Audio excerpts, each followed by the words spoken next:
আসসালামু আলাইকুম প্রিয় শিক্ষার্থী। সিন প্যাসেজ কমন পড়েনি, তাহলে কিভাবে আনসার করব? আমি কি একদমই আনসার করতে পারবো না? আমি কি জিরো পাবো?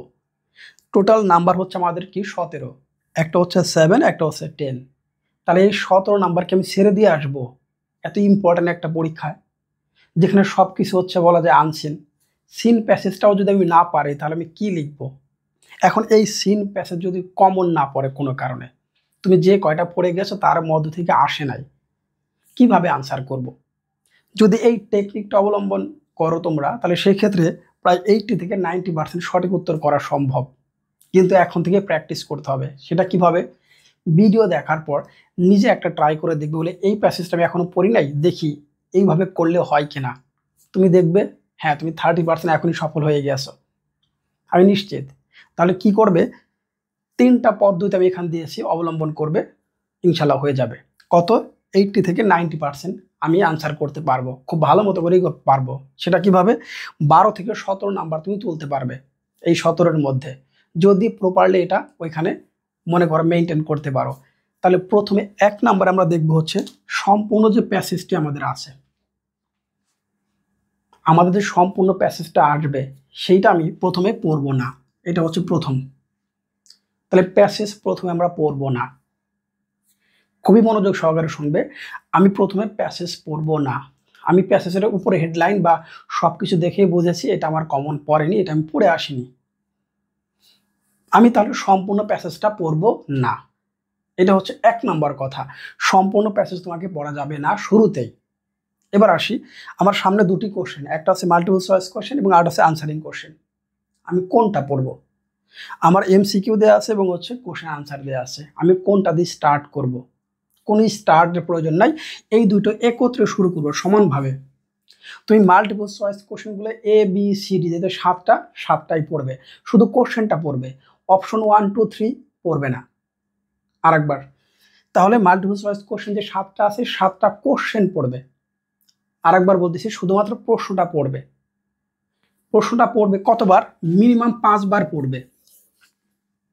প্রত্যেকটা কোশ্চেন 5 বার পড়বে। এই যে 7টা প্রশ্ন আসছে, তুমি 5 বার পড়বে, সময়টা ব্যয় করবে।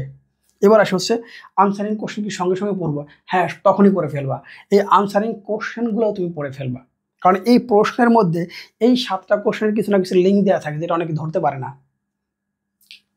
আবার হচ্ছে 2 নাম্বার কাজটা কি? 1 নাম্বার হচ্ছে মূল প্যাসেজটা আমরা শুরুতে পড়বো না, একটা লাইনও পড়বো না। আমরা প্রথমে মাল্টিপল চয়েস কোশ্চেন 7টা যে কোশ্চেন আছে সেইটা আমি বারবার পড়বো।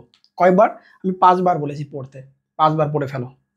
2 নাম্বার হচ্ছে সাথে আনসারিং কোশ্চেনটাও পড়ে ফেলবো, কোনো উত্তর করবো না, আমি শুধু কোশ্চেনটা পড়বো কতবার? 5 বার। পড়া শেষ। এইবার আমি এই কোশ্চেনগুলোর উত্তর এই প্যাসেজের মধ্যে খোঁজার চেষ্টা করব। ইতিমধ্যে তোমার ব্রেনের মধ্যে শুধুমাত্র এই প্রশ্নগুলো ঘুরতেছে, কোনো মূল প্যাসেজটা ঘুরতেছে না। তুমি সম্পূর্ণ প্যাসেজ পড়ে আসে এইটা পড়বে না। তুমি প্রথমে কি করবে? এই কোশ্চেনগুলোকে আগে ব্রেনে নিয়ে নিবে। আবার মনে করে দিচ্ছি, সম্পূর্ণ প্যাসেজটা আমি পড়বো না। আমি প্রথমে মাল্টিপল চয়েস কোশ্চেন দিয়ে দেওয়া 7টা, এই 7টা পড়বো 5 বার। আবার আনসারিং কোশ্চেনটা আমি সঙ্গে সঙ্গে পড়ে ফেলবো। এখন এইটার আলোকে, এই সবগুলোর আলোকে আমি মাল্টিপল চয়েস কোশ্চেনগুলো খুঁজবো এবং আনসারিং কোশ্চেনগুলো খুঁজবো। কিভাবে?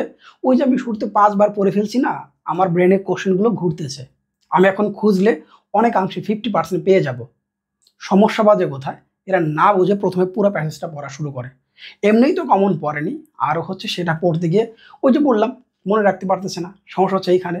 তাহলে তুমি যে কাজটা করে প্রথমে কোশ্চেনগুলোকে রিভিশন দিও বারবার। কতবার? 5 টাইমস। 5 বার করার পর তুমি এই কোশ্চেনগুলোর উত্তর ওইখানে খুঁজে পাবে। কিভাবে পাবে? প্রতিটা লাইন পড়ার সময় তোমার এই শব্দগুলো যদি তুমি কয়েকবার পড়ছো, এটা তোমার মনে থাকবে।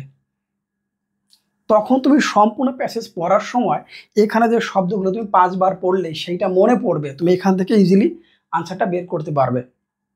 এটাই আসলে মূল টেকনিক। আর একবার বলতেছি, মূল প্যাসেজটা আমরা শুরুতে পড়বো না। আমি মাল্টিপল চয়েস কোশ্চেন 7টা কোশ্চেন 5 বার পড়বো, শুধু কোশ্চেন, কোনো অপশন না। আনসারিং কোশ্চেনটা আমি পড়ে ফেলবো সঙ্গে সঙ্গে, উত্তর পরে করবো, কিন্তু আমি কোশ্চেনটা পড়ে ফেলবো। আবারও বলতেছি, এতে করে এই শব্দগুলো আমার ব্রেনে সেভ হয়ে যাবে এই 5 বার পড়ার সময়। এরপরে যখন আমি প্যাসেজটা পড়বো তখন ওই শব্দগুলি ইজিলি আমি প্যাসেজ যখন রিডিং করবো তখনই বুঝতে পারবো, হ্যাঁ এই শব্দটা আমি পড়ে আসছি, সঙ্গে সঙ্গে দাগ দিয়ে ফেলবে। বলে হ্যাঁ এই প্যাসেজটা আমি পড়ে ফেলছি, পেন্সিল দিয়ে দাগ দিতে পারো। আরেকবার এই প্যাসেজ এই কোশ্চেন দুটো পড়ার পর যখন তুমি সম্পূর্ণ প্যাসেজ পড়তে যাবে, এই শব্দগুলো তুমি ওই প্যাসেজের মধ্যে অনেকগুলো খুঁজে পাবে, সঙ্গে সঙ্গে দাগ দিয়ে ফেলবে। এরপর তুমি একটা একটা করে ফেলো। শুরুতে কথাগুলো একটু হতে পারে বলে হ্যাঁ আমার মনে হয় অনেক সময় লাগবে, না, এক কথায় 12টা কোশ্চেন, আমার নাম্বার হচ্ছে কত 17, ভেরি ইম্পর্টেন্ট। 5 দুগুণে 10, এদিকে হচ্ছে 7, খুবই ইম্পর্টেন্ট এই 17 নাম্বার তোমাকে। তুমি যদি এই পদ্ধতি অবলম্বন করতে পারো আমি নিশ্চিত তুমি এখানে 12 থেকে 17 নাম্বার পেয়ে যাবা, সম্পূর্ণ না পাইলেও। এখন প্রশ্ন হচ্ছে অনেকগুলো প্যাসেজ খুব ডিফিকাল্ট থাকে, যেমন মেহেরজান যে প্যাসেজটা আছে খুবই সহজ, কিন্তু হিউম্যানস নিয়ে যে প্যাসেজটা আছে, হেরিটেজ নিয়ে যেটা আছে, এটা কিন্তু ডিফিকাল্ট, ভাষাগুলো অনেক কঠিন। এই জন্য এই পদ্ধতি অ্যাপ্লাই করবে, প্যাসেজ সম্পূর্ণ পড়তে যাবে না, কোশ্চেনগুলো প্র্যাকটিস করার পর মানে কয়েকবার রিড আউট করার পর অপশন ছাড়া দেন তুমি মূল প্যাসেজ পড়তে যাবে। আমি শিওর যদি তোমার পরীক্ষায় প্রশ্ন কমন নাও পড়ে তুমি অ্যান্সার করতে পারবে। আরেকটা বিষয়গুলো হচ্ছে আমরা তো 2 নাম্বার সিন প্যাসেজ আছে ম্যাচিং করি, তখন ম্যাচিংয়ের কোশ্চেনগুলো কয়েকবার পড়ে তারপরে মূল প্যাসেজটা পড়বে। ম্যাচিং করার মানে টেবিলটা করার সময়, টেবিলটা ফুলফিল করার সময় মানে সিন প্যাসেজ 2 এর কথা বলতেছি, কি করবে বললাম, মূল প্যাসেজটা পরে পড়বে। আগে ওই টেবিল যেখানে যেখানে গ্যাপ আছে এটা বারবার পড়ে 5-6 বার পড়ার পরে মূল প্যাসেজে খুঁজতে যাবে, সহজ হবে। টেকনিক অবলম্বন করতে হবে, তাহলে এগিয়ে থাকবে। আসসালামু আলাইকুম।